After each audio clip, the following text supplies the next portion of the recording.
Hello, everyone, and welcome back to another episode of Star Wars Alliance, your home on the Geek Ultimate Alliance podcast network for any and all things Star Wars. I'm your host, as always, Katie, and joining me once again is the illustrious Zach. Zach, how are you doing today? I'm doing very well. How are you?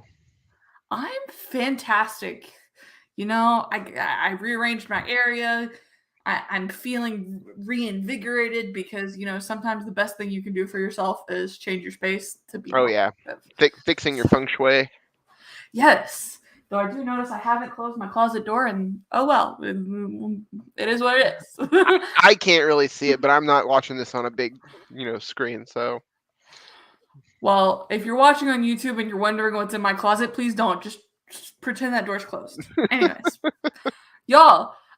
So we're here to talk about Andor episode 5 today. We have a couple pieces of news, not much, really. So I think it's gonna be a quick episode, but I've said that a couple of times and then regretted it later. So we'll see what happens. We'll yeah, go with the flow. But before we get into it, Star Wars Alliance is a part of the GUA podcast network. We have 8 shows, 7 days a week, and the schedule and details for all of those shows are in the description box below, whether you're on YouTube or your favorite podcatcher of choice. It makes it easy for you, so you don't have to listen to me talk and fumble the script that I have fumbled for almost 100 episodes. At least for Star Wars Alliance, because I've hosted Slice of Film is up there too. So but I do just want to remind everyone there are 3 ways you can support us. One is on Patreon where we have 2 tiers. The first tier is the $1 tier, which helps keep the Kyber crystals charged around here, and the $5 tier gets all ad-free episodes, exclusive episodes, and any early episodes we may drop. The second way to support us is via your favorite podcatcher. If you can rate and review us, those reviews really help put us into the feeds of other listeners who may be following us on social media. I fumble that every single time, never fails. I thought you were gonna get it there for a second. I know, I did too. Um, and then the final way to support us, y'all, is by listening to the ads. Yes, we are an ad-supported show, an ad-supported network. I will give you a warning before those ads are to occur, but just so you know now, we don't get to choose who the ads are from, nor how many times you hear the same ad in the same episode, nor how loud those ads are. So that we're just help you prepare those volume levels. Again, we appreciate the support as they do support us. So with that, we are doing a giveaway for our 100th episode. And there's actually going to be 2 prizes, and both I'm going to do a prize for a US subscriber or a person in the US. So there's 2 prizes. However, if somebody internationally does win, because I haven't purchased anything yet, I will instead send you the Amazon gift card of the same value, so that you are able to get something out of it. Unfortunately, it's a pain to do things internationally. I'm sorry, but I am doing 2. So the first one, and obviously this will take some time because not everything's releasing at the same time, but the first prize is going to be all 3 novels that are coming out for phase 2 of the High Republic. So that's Path of Deceit, which just came out on Tuesday. That is, oh my gosh, I got them behind me and I'm forgetting titles. Quest for the Hidden City by George Mann. Path of Deceit is by Tessa Gratton and Justine Ireland.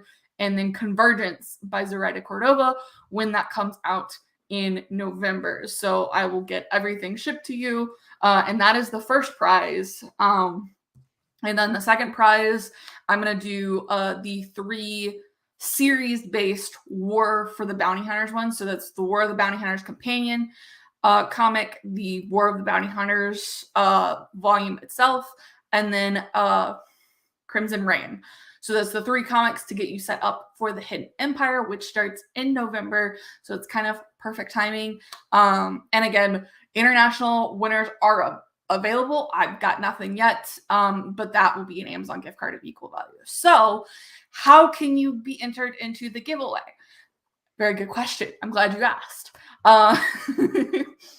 The the way you can do that is I or Clay will be tweeting the episodes on each Thursday when they go out. So if you are following us on Twitter and you retweet and like the episode, then you'll be entered. That's one entry. So there's going to be 4 episodes between now and the 100th episode. So that's Path of Deceit review, which goes live tomorrow as well.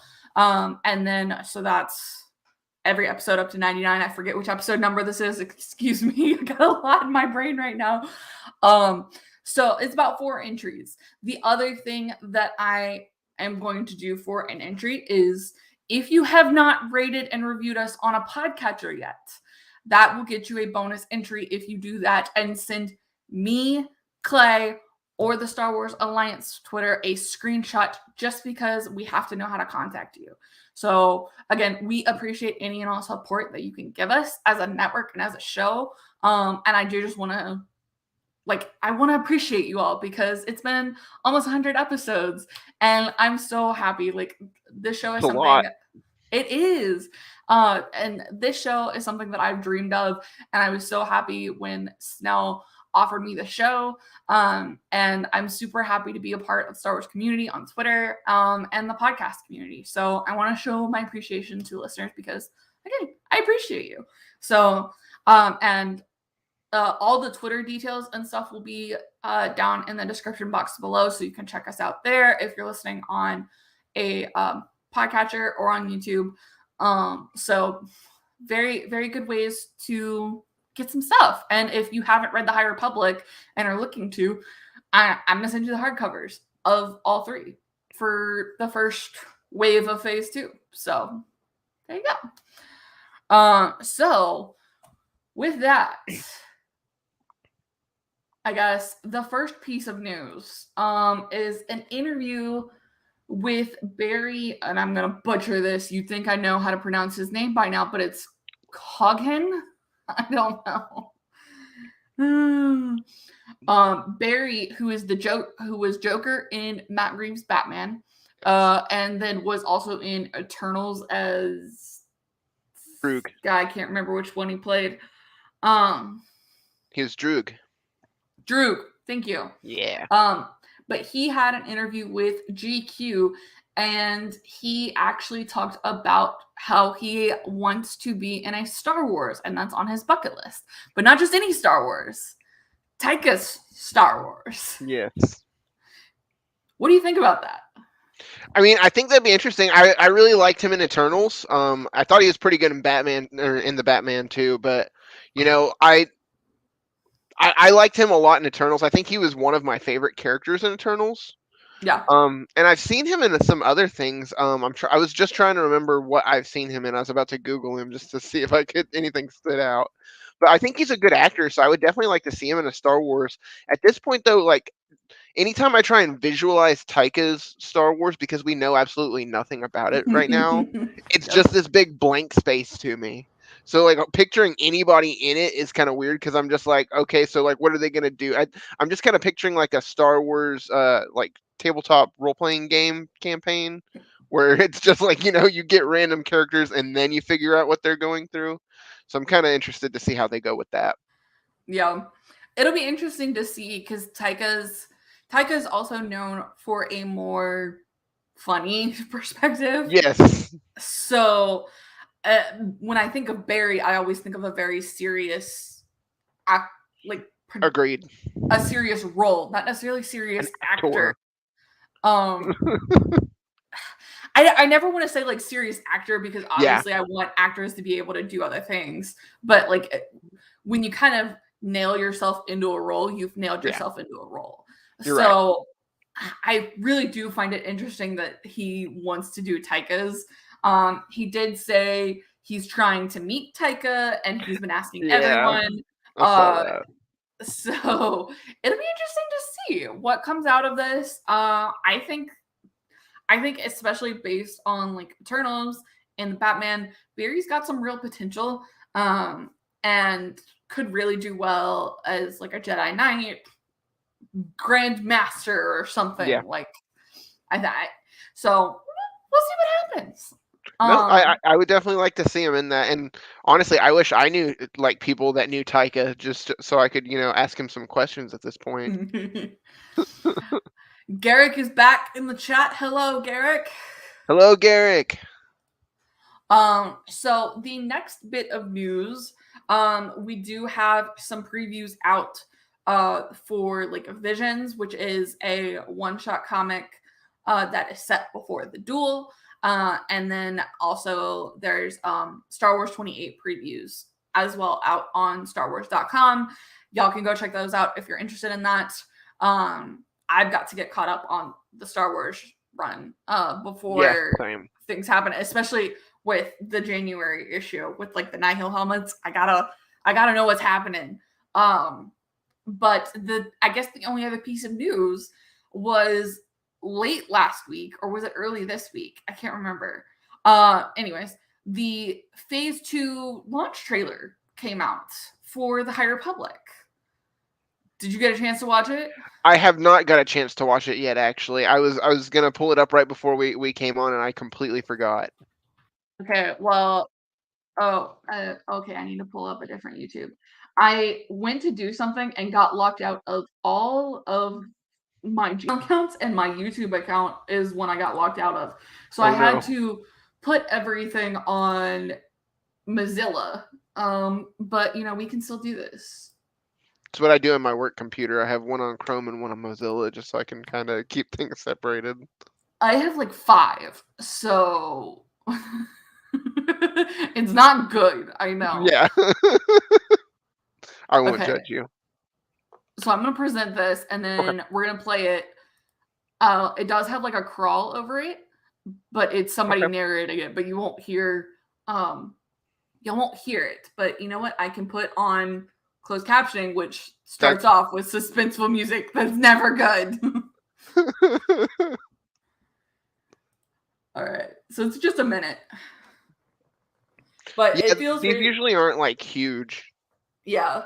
And it's very similar to what we got for Oh phase 1. yeah. Okay, I like that art.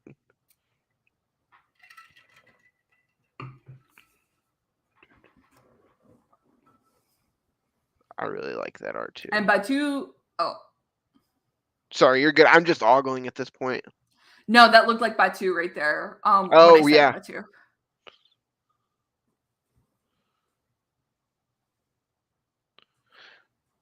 That artwork right there, lovely. the art for phase 2 that we've seen has all been so good. It's Like I yeah, it's just it's not even like it's not even like fantastical. It feels very artistic. Like I could yes, print these and put these in my living room or yeah, something. like it feels like something I would frame and hang up on the wall because it's so Yeah. pretty. Okay, I that had was to really clar cool. I like that. I had to clarify with the living room because obviously I have tons of Yeah, I get Star that. Wars artwork. Um, Mine's kind of spread throughout my house right now. so what did you think about that? I really like that. So we were already talking about the art.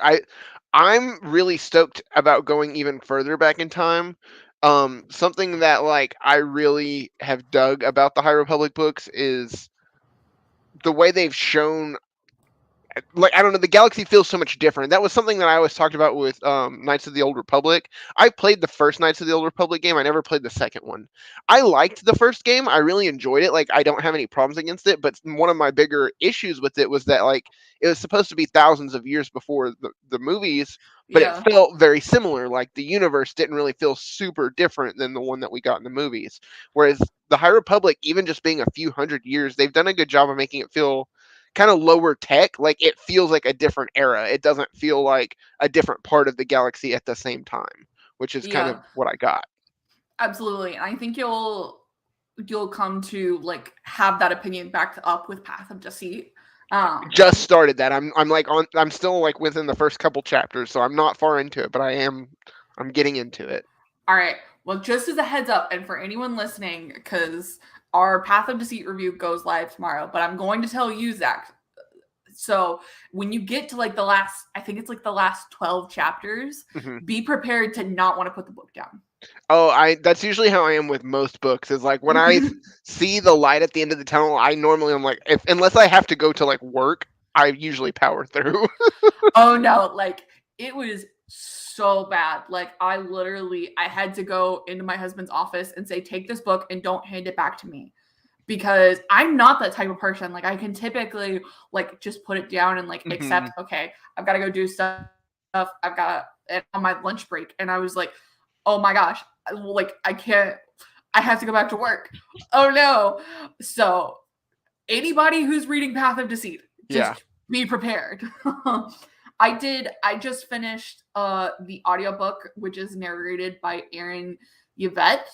Um and this is so she was a narrator on Stories of Jedi and Sith. Mhm. I don't remember her too much from this one, but I will say the audiobook is very well done. I think she does a great job hitting all of the character voices, because Clay and I had recorded our review before the audiobook came out, so I didn't get a chance to like that. But yes, so I enjoyed the audiobook. It's I think Disney has struggled with audiobook production recently versus Del Rey's. And so I really enjoyed this audiobook though. So That's really good to hear because I know. So normally, what I tend to do is I have an app that like connects to my library, like it covers my whole state's library, and mhm. you can actually just like if you have a library card to any library, you can use that to get an account. And so Hoopla! ours is Libby, I think is what it's called. Libby is also a good one. And so what I do is normally when the audiobooks get on there, I will read the physical book and use that to listen to the audiobook alongside it. So right now I'm just reading the physical book because it normally takes them at least a few days, sometimes a week or so before they have them on there. So I'm just kind of I was too excited about the High Republic Phase 2. I jumped right in, but as soon as it's available, I'm going to catch it up to where I'm at and try and as long as I haven't finished the book by that point. But I I'm so gotcha. excited. I'm really excited to hear what you have to think. So maybe we'll hear next week, maybe You're gonna 2 weeks. hear a lot of thoughts. I may not be done next week, but you'll hear some of my thoughts at the very least. Okay. That'll work. That'll work. So I guess the only other thing we have to talk about before diving into Andor episode 5 is something that we actually forgot to mention last week, which was that Han and Cassian were in the same Imperial units, on I think it's the planet Minola, I want to say. I think it wasn't it Mimban? Mimbin? Mimbin? Maybe? Mimbin Star Wars. I know that's where Han was at in Solo when he was in like the Mud Trooper stuff. I'm pretty sure that's where Cassian said he was at, but I could be wrong. Yes. So that was Mimbin. And they didn't necessarily fight together. Cassian was a cook Yeah, in the unit. So, but they were on the same planet, presumably at the same time. I like the idea. I mean, like you see that in like the Star Wars comics all the time, and like they did that Forces of Destiny show where they would just have random characters like interact with each other for like 5 seconds and then go their separate ways. I love the Yeah. idea that Han like got food from Cassian one night, and like to them it had no bearing, but us as fans, we see something like that, and we're like, oh my god, Han and Cassian met for a split second. Like that's all we need. I Uh, so I did not put together the planet's name because I didn't remember the planet being named. mhm. Um but when Cassian was like, "Oh yeah, the mud was insane," blah blah blah blah, I was like, "Wait, is that?" See, I didn't put it together at first because I heard the name of the planet and my brain thought I'm pretty sure that's where Han was at, but I was still fuzzy on the timeline when I first heard it, so I wasn't sure like if it everything lined up. But afterwards, yeah, I looked that up and I was like, okay, that's pretty great. I love how they're making the connections, especially with like oh, I mean, we talked about it last week, I think. But with like Gilroy going, oh yeah, no fan service, but there's just all these lovely Easter eggs that you could just enjoy, and Yeah. it doesn't mean anything to somebody who is coming into Star Wars for the first time, but it's for those fans who are just like can like grab it and go, yeah, I know what you're talking about.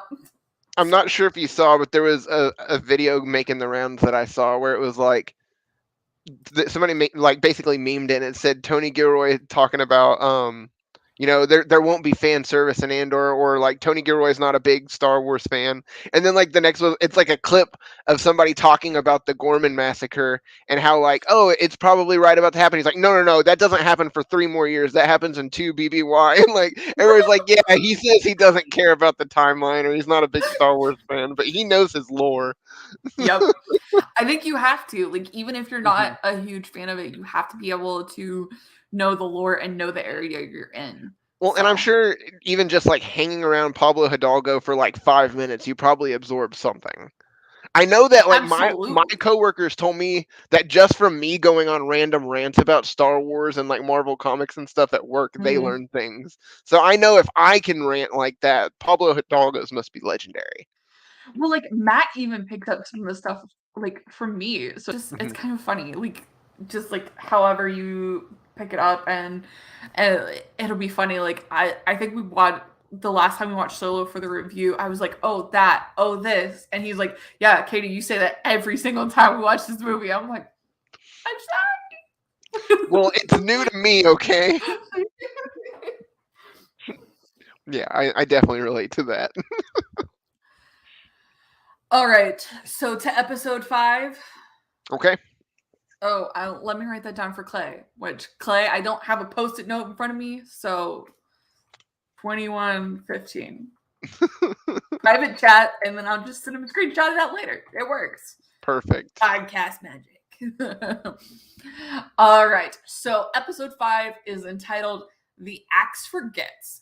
And let me just say, when I can't even remember what his fucking name is. Skeen. Skeen? Yes, Skeen. When Skeen says the axe forgets, but the tree remembers. Or no, that was Cassian, wasn't it? No, it was him. It was him. Okay. Oh my gosh. I watched it this morning. This is what I happens when you watched it get up this early. morning, and then I just watched it again before this because I wanted to be able to remember things, so I'm don't feel bad. I did it for Obi-Wan. I'm gonna have to do it for this because I wasn't expecting to have so many deep character moments, but I'm gonna have to watch it twice. I'm Yeah. gonna have to make that happen. But when Skeen says this quote, "The axe forgets, but the tree remembers," when he's talking about like the Empire and like things that happen and everything, I was like, dude, that's a deep quote. And like a lot Yeah. of people on Twitter have picked it up and are like, I'm gonna keep this. Not only like is that just such a good quote by itself, but then he tells you the story of his brother, how his brother was like a spice tree farmer or a Hmm. pepper tree farmer, he said. Yeah. Like that I don't know, it adds a little bit more to it just cuz like the tree metaphor. I don't know. I really grew to like his character in this episode. I was not sure how I felt about him in the last episode. I felt like he was going to be, and I to a degree I was right. I felt like he was going to be, the stereotypical character that kind of like doesn't trust Cassian and is on edge the whole time. But while he was that, at the same time they did a really good job of showing like him and Cassian have common ground. Like they're not just adversarial for the sake of it. Like you understand completely why he's so cautious and why he doesn't want to let, or he honestly, to me, there he gave me a moment that I didn't catch the first time I watched it that I did on the second. It felt like he wants to let Cassian in. He wants to like basically go through all Cassian's stuff and be reassured, like, yeah, this guy's not going to betray us. But he is, kind of hesitant because he has this nagging feeling, which actually turns out to be right because Cassian comes out and he's like, yeah, I was paid. So he's not even in the wrong. Like, what you can't really be mad at him the whole time. So I thought that was really great because normally when shows do that, they have that character that doesn't trust the main character. You end up hating that character. And they didn't do that with this guy. They still kept him very even likable, not even just like understandable. Like he was still likable as a character. Yeah.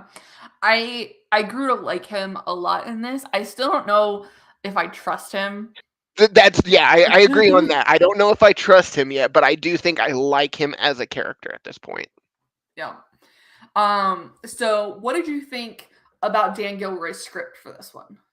I thought it was really good. I mean, I felt like this whole episode, like there wasn't really any action. Like the most action that we Yeah. got per se was like the TIE fighter swooping down, and even that wasn't really like a big deal. I felt like it was, like you said, it was a lot of character moments, and I appreciate that. I love character driven story, so it's not gonna stop me. But I don't need a lightsaber in every episode, or big blaster fire. Like I like it. I don't get me wrong. I don't dislike it. I just don't need that. Like I definitely enjoy learning who these people are, because we just met them one episode ago, and we got a pretty good idea of like their character archetypes, but like we're actually kind of learning about them as people now, and I like that. Yeah. I do too. And like I'm getting used to the fact that this doesn't feel like a traditional Star Wars TV show Yeah. or film. I'm getting used to it. Am I there yet that says, "Oh, this is still Star Wars?" I'm like 85% of the way there. Like, it and don't get me wrong, I love the show and I love mhm. the direction it's going. It's just still like a wait, are we sure this is Star Wars moment? No, I completely get that, because it definitely feels different. Like it has definitely come out with a unique feeling, and that's not necessarily a bad thing, but it does give it that feeling sometimes where you're like, oh yeah, this is Star Wars. I forget sometimes just because I'm watching it, and I do think it speaks to the how good the show is, that sometimes I forget I'm watching Star Wars, and not in a bad way. Like Yeah. we kind of talked about that, I think last week or the week before, where I'll be watching it and I'm like, oh yeah, it's Star Wars. Like, so I definitely see where you're coming from on that one. Cool. I can tell you this from this episode, and I believe she directed last week's episode as well. Susanna White uh directed this, and she's another woman that I need behind the camera more for Star Wars. Like there's just such keen moments, especially in Cyril Karn's stuff. And Yeah. a lot of people are Oh, like, Cyril. I don't like Cyril, and I don't understand why we're sticking with him. Like I feel like his story should be done at this point, but he's coming around, Oh and yeah. he's going to have a big part in the last part of the season. So this is making sure that you're still aware of him and what he's going through, because they're trying to show you both sides. And who Mhm. knows? Karn could be the one who he could be a fulcrum later on. We don't know. That's kind of what I'm wondering for him. Like honestly, I think this episode was the most I've liked Karn, or at least Felt empathized bad with for him. him. Yeah, exactly. Like seeing him with his mother. Like I love my mother. I have a great relationship with my mother, but even she has those moments. And then my grandmother, the relationship Karn's mother had with him is very similar to my grandmother's relationship with my mother. So Mhm. watching it felt very similar to like just being in the room, because like I can't shut my grandmother down for going after my mom. But my mom's pretty good. Like my mom like is very similar to Karn, shuts my grandmother down. So I don't really have to do much. But I've been in the room when conversations like that happen, and it gives you that same like awkwardness of like, oh, I don't know if I should be watching this sometimes. But I felt so yeah. bad for him because his mom Hmm. did, and I love you, mom, but you're not watching right now, so it's you're not gonna listen. Free So pass, you're good. free pass. No, but this is his reaction. Her reaction about his job endeavors was basically like the same thing my mom did when I asked her about um like moving forward in my relationship with my husband, who was my boyfriend Oh. at the time. So it was like the same reaction. Where it's like, you are a failure. I will have to talk to these people. Blah blah blah blah blah. I'm like, I will go away now. Yeah. I the whole breakfast scene was just so awkward. Like, well, I'll call your uncle, and I guess we'll see if he can find you a job. Like it was just so Yep. like, and you feel even worse for Cyril, because like he has one moment where she's talking about his uncle, and he's like, well, what's he got for me to do? Like you can tell he's like, okay, Yeah. I need this, and even then she's still like, I guess he'll wait and see, or he wants to wait and Yeah. see.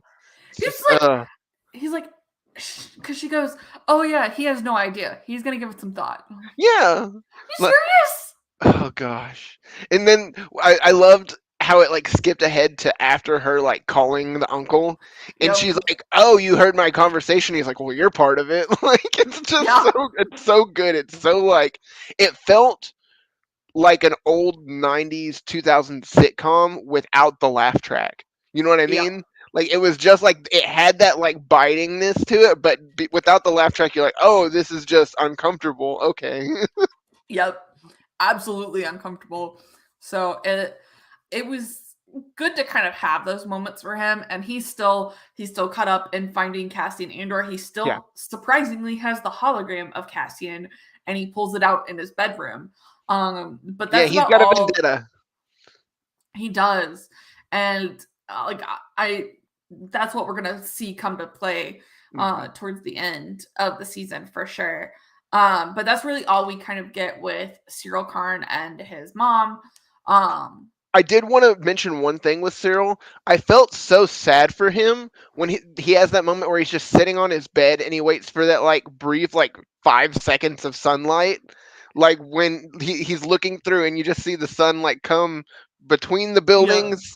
It hits him for a second and then it's gone, and I was just like, "Oh God, that's so depressing." Like, and I thought about it because it has a big window. You know, that's actually probably a selling point for that apartment in yeah. Coruscant. They're like they probably have a realtor that's like, and you know, you get a whole 5 seconds of sunlight from this. It's like, God. It's unfortunate, but yeah, you're probably right. Like that's a huge selling point, especially with how technologically based Coruscant is, Hmm. and like you're always under the blue light, I guess. You get a whole 5 seconds of sunlight where you live. I don't even get any. Like, Yep. you know, that's the thing. And then I guess the other thing from Cyril Karns that I had kind of slipped my mind. Cereal is now canon in Star Wars. I loved that. Yeah, crunchberries, I think, is what it was. It was Blue pretty. and purple crunchberry. Yeah, as soon as she poured the blue milk, I was like, "Oh, cool! So there's just straight up cereal and Star Wars now." I'm not mad about it. I like that. It's those little touches that like make people happy. If ice cream Um, can be canon, cereal can be canon. exactly. Especially like blue noodles and stuff. I don't know. Yes. Um, okay, so we did get a little bit of Mon Mothma in this episode as well with her husband Perrin and her daughter Lita. So Yeah. we get the tradition. I feel like it's a traditional politician moment where the politician tries to do something for their kids and the kids is like, you don't have to do that. Like nobody cares. Dad's gonna take me. The God. Yeah, security agent's gonna take me. I don't know. it was a very like, I mean, it was a very teenager moment for sure. But yeah, like it did feel very stereotypical, like to the politician. And then I I felt so bad for Mon Mothma when she had that moment. I don't remember what her daughter said, but her daughter said something to her, and she's like, "That's very hurtful." And I was just like, "It was hurtful." Oh my God. It was hurtful. And then the daughter's like, oh, now you have to turn this back on you like Oh yeah, you're always. making this about yourself, and it's like, kinda. You just kind of were a jerk to You her. just, yeah, you're a little bitch. Uh, And Lita does exist in Legends. She oh, was okay. mentioned in Jordan Mason was talking about it earlier, but it's basically like one of the encyclopedias, and it just is kind of like, oh yeah, Mon Mothma has a daughter, but she basically lived with relatives for most of her life, Okay. and did have a disability. So, but that's the only mention that's made of her. It was mainly for security purposes that she lived with other people and didn't really had close contact with Mon Mothma at the time. So this is somebody who does make the transition from Legends, That's um, cool. name and all. So That's awesome. I like when it's instances like that where like, you know, they could have easily given Mon Mothma's daughter a new name if they wanted to, and they're like, yeah, no, she had one, just keep the name. Like, yeah, exactly. All right. So most of the rest of the episode it takes place on Aldani. There is about a 2 minute scene with Luthen and Keela, but that's like towards the end. So let's get through the Aldani stuff first. So where do you want to go? I sorry to back it up one more time. I just had one more Okay. thought. So with the Mon Mothma stuff, I did find it kind of interesting at the end. So there was the scene with Perrin when they were in the car, and he straight up says, like he asks her like what's the driver's name, and she tells him, and then he calls the driver by the name, and I found myself wondering if that's their attempt of showing that like she might actually have a chance at rubbing off on Perrin, like she might slowly as time goes, because she said like she didn't think he would want to go to this event because it was charitable, and that really seemed to kind of like sting him. And so I think maybe they might be sort of building a Perrin redemption arc, but I'm not going to hold my breath for it. Well, because he asks at the beginning, he says, "So the driver's here," Yeah. and he kind of asked. I had to go back because Matt called me out on it, and I was like, she says, "You know his name," Hmm. and so he goes, "The driver's here," and Mothma goes, "Cloyce, I think is what his name is." I have the page pulled up. Hold on. And then he goes, "Oh yeah, Chloris. him, Cloris." Okay. Yeah. And she goes, "You know his name?" And he's like, "Yeah." But then he Of course. has to ask the name later Yeah. in the car. And I was like, is he not like, I see, I had a different reaction to that because I was like, So that's what I was saying, was like the first time I watched it, that's exactly how I took it. Was like he's just a jerk and he forgot the guy's name and he's had to ask. The second time, that's when I watched it and I was like, wait, are they trying to like show that he's trying to make an effort to like be better? I don't think he's doing much right now, and I could be completely wrong, but that's something I'm going to kind of be not hopeful for, but on the lookout for. I just feel like if they're building an arc for him, I feel like that's kind of a quick turnaround. Like, I feel like he needed like another episode of being the bad guy to I really feel get that. I that. agree. And well, and I based off of that, even if I'm right, I don't think it's something that would happen like right away. I think it would probably just be like little things like that that slowly like chip away at him being a jerk. Maybe not making Yeah. him a good character, just him realizing like, oh, I am a jerk and I need to stop. Yeah. We'll see what happens. I Um, I still think that I would treat her much better. So if he does end up being a bad guy and chooses to leave her, I'm still gonna be completely happy. all right. So where do you want to go with the things on Aldani? We kind of already talked about the opening scene with Skeen and Cassian. Yeah. We can talk a little bit about oh, what's his name? The younger guy, Nemec. Uh, Nemec. Nemec. I really liked his whole speech to Cassian. You can tell he is very sold on Cassian, like Yeah. almost to the point where I kind of wonder if he might be like very, very, very low level force sensitivity, because when they straight up confirm that Cassian has been bought, he is in doubt. He's like, "Are you sure?" Like, nothing at all about the rebellion. Like, he's not sold, because I feel like it's because he has that feeling. He can sense it in Cassian that there is something there that wants to fight against the Empire, and he doesn't want to let that go. But I liked his little his speech to Cassian, like showing him how to use the old school navigation tech. I thought that was Hmm. really neat. Like I was saying before, like even with the High Republic stuff, I'm a big fan of. I'm a history buff in real life as well as in fiction. I like seeing where they came from before they built these out. Like when we learned about, I mean, it wasn't necessarily a new feature for the High Republic, but the hyperspace buoys that they talk Yeah. about. I thought that was so cool. I was like, oh, people didn't always just jump through hyperspace willy nilly. Like they used to have to like jump to specific points. And so, like, anytime that Star Wars goes into stuff like that, like, oh, well, this is how we did it before the current system, I always sit up and pay attention. So I thought that was a really neat little lesson. And I liked that we finally got a name for those goats.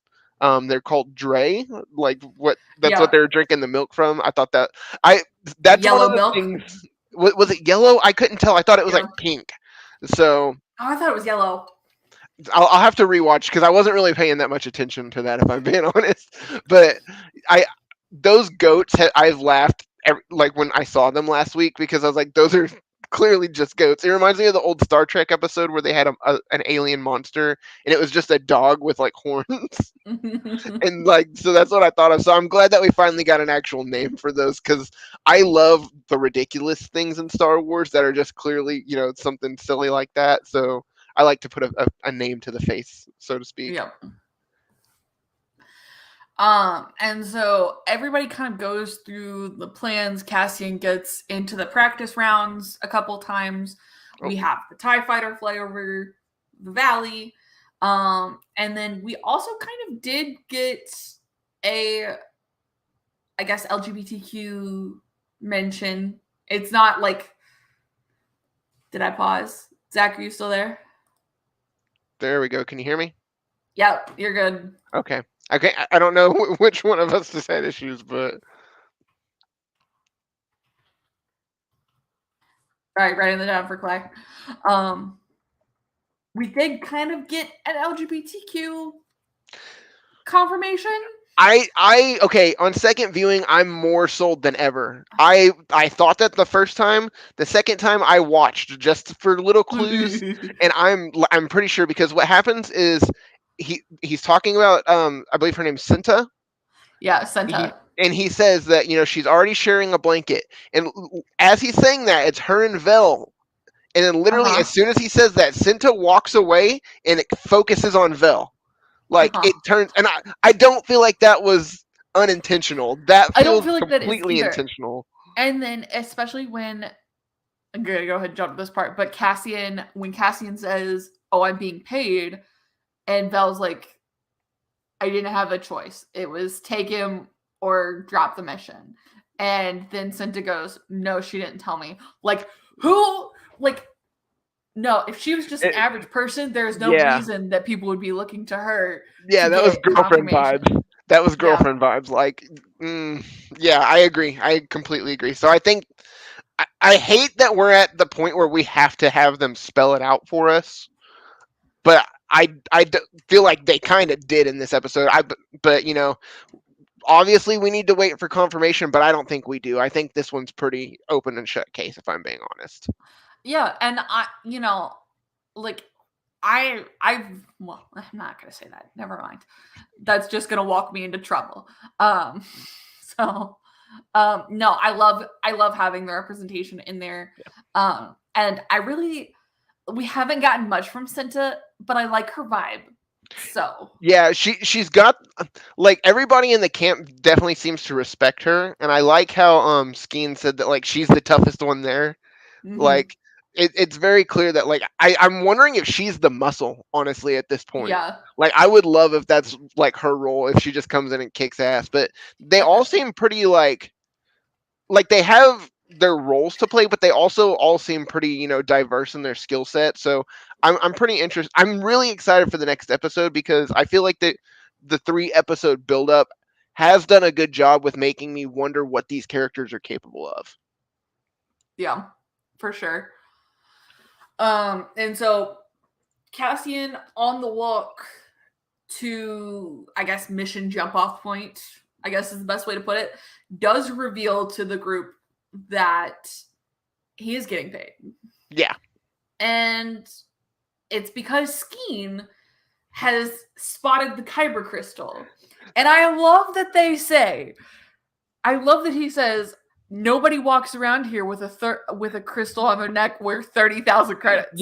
Yes. Okay, I was gonna bring that up if you didn't. I love that, like, Luthen was like, you don't want to get less than 50,000 for that, and he's like, this is only 30,000. And I hope that becomes a running gag that, like, next episode Cassian really tries to sell it, and they're like, this is only worth 10,000 credits. Like, I hope it just keeps going down. That would make my day. That would be awesome. No, so Skeen kind of calls it out, and he's like, I don't know if I can trust you. And Vel's like, shut up. Nobody cares. Nobody's gonna die. We all have to do this mission. Yeah. Like, get your shit together. And so Cassian gets his crystal back, the kyber crystal, and then starts putting his stuff together, and then he just decides to come out and say it, and is like, I'm getting paid. I honestly think it was the right move too, because I think unless if he had said anything else, I think at least Skeen would have stayed suspicious the whole time. Yeah. So I think that he made the right move. Like it's a bad move to make because he didn't really have any choice. But I think he made the right move in the situation that was presented because now Skeen can. I think Skeen understands that position enough to trust that Cassian will do what it takes to get to his payday.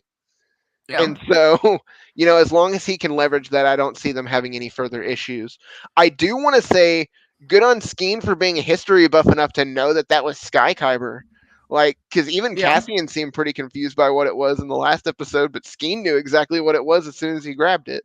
So I'm wondering if there's some sort of like story there, if that it's just pretty common and Cassian just happened to not know what it was. So because I was wondering the same thing. And Screen Rant has an article. This is, did Star Wars just introduce a new kind of kyber crystal? So they kind of go into all of that. Um, and yeah, they talk about Sky Kyber.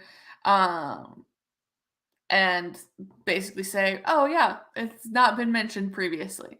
So I've been wondering, like, it looks interesting. They hold it up and it's like half blue and half clear, yeah. and it makes me wonder if like, is it like a partially, you know, bonded kyber crystal? I don't really know what the term is when a kyber crystal turn colored. Right, because when you've looked at Jen's Kyber necklace and then you Hmm. look at this Kyber necklace, it's a lot bigger than what we've Hmm. seen previously. And granted, those have only been in cartoons and were meant to go in lightsabers. But you kind of look at it and you go, is a Kyber crystal that big, or is this just like special kind that you just Well, I mean, I know that in Rebels there was that giant one that was yeah, there going was the to the Death giant one, Star. but like for the average piece of Yeah, Kyber crystal, like what we've seen in Clone Wars and Rebels, except for the giant one that was headed to the yeah. Death Star, is all like very tiny and can go in the lightsaber handle. So I'm just wondering proportion wise. I'd be curious. Now that the Rakatan invaders are canon again, I mean, I guess they could always give us that story later if they wanted to. Yeah, they definitely could. Darkade, I'm late. I'm sorry, Darkade, but he said, or they Aw. said, "Hey Zach." So hello, welcome to the chat. And so realistically, Aldani's storyline kind of comes to an end. They get to their camp. Val and Cinta head off, and they're like, "With luck, we'll see you tomorrow." Yeah, And Val does make sure that Cassian is willing to follow Tamaran. Oh my gosh, I I am believe that's correct. y'all. I'm fucking terrible with names. Okay, I'm sorry. I just Absolutely terrible. Terriman, Taraman. Okay. Terriman. Um, Thank you for keeping me straight, Zach. Somebody's got to do it. Uh, so Cassian agrees and is like, I will follow him. No problem. I know what my job is. And they go off. So I guess one thing that I did kind of forget is that we do see Deidre at Yeah, ISB headquarters with her new lackey. And we kind of get like a comparison between her and Blevin. Um, as he kind of manages Ferrex. We get the captain guy come in and it's like, "Can I be a prefect?" It yeah. doesn't come with a pay raise, but can I be a prefect? Like I got the vibes that those two have some familiarity between them, and like I don't know if it's like implied to be like they're friends or if they were like maybe they like went to the oh Academy goodness, yeah, together. the Imperial Academy together or something. But there was just like it gave me these vibes of like when one friend or two friends work together and like one of them gets promoted and the other one's like, hey, you gonna help me out now? Like it just I don't know. There's something kind of buddy about it, even though the ISB officer, I can't remember his name right now. I'll have to look that up. Keep myself honest. But yeah, he definitely did not seem impressed by the other guy. But yeah, like you said, he's like, could you make me I think he said not commodore. What was it? Prefect. Prefect. Yeah, he's like, I know there's no pay raise. He's like, and it just shows the pettiness within the empire. Like he doesn't. It's probably a lot more responsibility, no pay raise, and he's still like, I just want the title. Y'all, if you're listening right now, don't do that. Not worth it. No. Keep your money, less responsibility, Yeah. unless you're getting paid more. That is the Agreed. end goal. Um, Deidre does look to be popping some sort of pill, probably like a stim capsule. We do Yeah. know they exist in Star Wars. But I can't see her popping like illicit substances. Like, No, it made me think of I think it was Lost Stars. It may have been Lost Stars, where they talk about how like the Imperial officers are like given like a paste to eat, or like that's just it's like a nutrient paste, and that's like all they get. mhm. And I kind of thought about that, like maybe it's like some sort of like vitamin or something like that that's intended to give her daily nutrition without actually having to eat or something like that, just for that efficiency's sake. that's a good idea. I guess my thought process with like a caffeine capsule is Yeah. like she had told the lackey guy, "Oh, it's late, go home," Yeah, that's and true. he was like, "No, as long as you're here, I'll be here." And again, don't do that. Your boss tells you to go home, go home. Um, Dude's got a sorry, thing for the boss, I think. Just saying. it's a little bit of a brown noser. Oh, for Um, sure. But I think he honestly has something that you don't see in the Empire very much, which is a genuine faith in his boss. Most people in the Empire like think that they work for the biggest idiot in the world, and he genuinely seems to like trust her. And I'm kind of interested in like their backstory, whether or not he's just some guy that she like learned to trust. I think she's on a path for Cyril. Like I think her and Cyril are gonna come in contact. I I agree. That's Um, where they seem to be pointing her. yeah, I think so as well. The last bit in the episode is at Luthen's shop. Um, We did forget to talk about Gorn, the guy that's part of their group that's the Imperial officer. yeah, I didn't really see a whole lot there. That's why I kind of skipped over it. Oh, What did that's you want fair. to talk about? I just like so I thought it was kind of funny how he kind of played the imperial officers underneath him. I like how he's like, you know what, this is bad. You guys got to stay here tomorrow night, and they're like, please don't make us stay tomorrow night. We want to see the thing. He's like, well, okay, but it better be done the night after. Like he played them so well because he needed Yeah, them to be gone that night, and he made it like it would. He realized it would bring more suspicion to take them away, so he made it look like he was doing them a favor, and I loved how he played that. But that's really the only other thing besides that we got to learn his motivation this week, which was that yeah, he fell in love with a woman from the planet, and then the way they said it was kind of vague because she said he lost the woman, and I don't know if they're saying like did she die or did she leave him because he stayed with the Empire or what, but like I'm interested to know more about him. So that was really all I wanted to touch on that. I gotcha. Yeah, because he said, Val said that he fell in love with a woman, and because of that, he lost a promotion, and then he lost the woman. So yeah, vague on the last part, but pretty intuitive. I could learn more, but I also don't know if I want to because we have so many other things in play. Completely Uh, fair. so it's the big thing when it comes down to it, like a team show.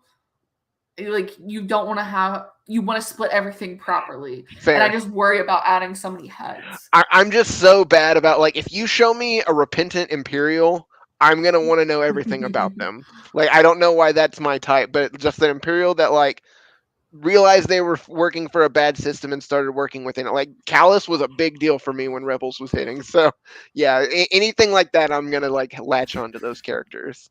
I gotcha. It makes sense. All right. So in Luthen's antiquities shop, he is listening on a comm line, and we do in fact see a pair of holocrons behind him. Yeah, Um, I paid attention when that came out this time. I was like, that those are for sure holocrons. that was the only thing I could really pick up because we're in the Same. back of the shop. There was like a little necklace thing, but I haven't seen anybody mention that, and I don't know enough about like these little artifacts. So Same. I was proud that I saw the kyber crystal, or not the kyber crystals, the holocrons. Yeah, I'm now that you say that, I'm proud that I am too because I don't think I noticed anything else either. I was just like those. Yep. Um, And so he's listening on a comm line and is basically told by Keela, "You're not doing any good. You're I not like gonna her. know." I I like her a love her. lot. I kind like last episode I was like, okay, she's got some skill too. Like I was really wondering when we first saw her, like, is she involved with this or anything? And we knew very clearly she was. This episode, I love that she is not afraid to tell him, like, you are screwing this up. You need to take a step back and breathe. And, like, I don't know. Do It was something useful. Polish yes. some coins. Yeah, she's like, Paul. Yes, that was so good. She's like, if you need to do something useful, I've got coins to polish. Like yeah, I I've seen some people theorizing, so I don't know if I should give this a spoiler warning because there's a very good chance this is not true. But some people are theorizing that she may be Cassian's sister. Ooh, interesting. Which, if that's the case, I'm under the assumption that she recommended Cassian to Luthen. I don't know how I feel about that theory, but this episode has definitely sold me on the idea that she's really cool. And so if that's a reveal they went with, I would not be mad about it at all. I don't think I would be either. I'd find it a little convenient because Yeah. how would she know? Because it's been so long, and clearly they both look different from their childhood. So I've thought about that. My very face value answer is that she's probably been working for Luthen for a while if he trusts her that much, which means she's probably had access to his resources to track Cassian down. it's a fair point. That's the only thing I can think of, though. Because like I said, I just heard this theory like a couple days ago, and it was one of those theories that I heard it. And I was like, I had not considered that, but that's pretty cool. And then I watched this episode, and I was like, okay, I don't know. Now I'm keeping an eye on her. Yeah. All right, and I gotta give a shout out to Maggie. I've got her recap pulled up. Maggie Lovett, Forward Collider, and she talks about Skeen's tattoos when he's showing Cassian his Prison tattoos. tats. Yeah. And he explains the one on his forearm represents by the hand. And she says it's a deep cut reference to the Martial Confederacy of the Empire of the Hand, which, according to legends, points to Thrawn. So, obviously, nothing's confirmed. It's just kind of one of those references that, again, people who know the stuff can point out, which is why I like to look at these recaps, because they tend to do a lot of research. So make sure you're finding a good one week to week. And Maggie's recaps have been great for anything she's done. So yeah, I love watching especially the videos where people break down. They're just like, here's all the Easter eggs I found in this video. I'm like, yes, please do the work for me. I appreciate that. I am lazy. Please help me. I want to know it. I just don't want to have to go search for it. So this is great. Yeah, I definitely appreciate those. So I was really wondering about the one on his arm. They said because it did sound like when they said it, like, oh, I should probably know what that means. It sounded like a reference to something. But I also liked what was it? Crate. Oh, the gang that he said he was in. Hold on. Crate head. Just so I'm wondering, is it a crate head gang, or is he just called a crate head? Like, I don't know. It's got to be a gang, right? That's what I was thinking. Like, and he's straight up told Cassian, he's like, you know what these are. They don't know what these are, but you know what these are. And like, it makes me wonder how much these people know about each other outside of their reason for fighting the Empire. Yeah. Because like, if they don't know that he was in like a prison gang, do they just? I mean, I'm sure they know that he's got like some history. Okay, while we're talking about like near that end of the episode, Skeen's when he told Cassian about his brother, I loved that scene. I thought that was really good, and I really read into that. And I'm wondering if his brother died, or if at least the Empire moved in while he was in prison. Because, like, I get a very big brother sense from him. Maybe it's just because I'm a younger brother, but like it wasn't said, but it felt implied to me that it was his younger brother, and like I don't know, the older brother not able to protect the younger brother while he's in prison. That's a very, tragic story that we've seen in movies, maybe not necessarily Star Wars, but it would add to that those feelings of, wanting to rebel. And so like I said earlier, I really came around on Skeen this episode. Yeah, I did too. I really enjoyed, like you said, the Big Brother moment type feel where and it definitely felt like he had passed, the brother did while Skeen was in prison because you feel like that sense of regret, like, oh, I couldn't be there, especially Hmm. considering, the brother committed suicide. Yeah. So it's like if I'd been there, maybe I could have prevented him. So it, it it's heartbreaking, but it's those deep character moments that really get you connected Yeah. to the characters involved, and that's something that I can really appreciate Andor for doing.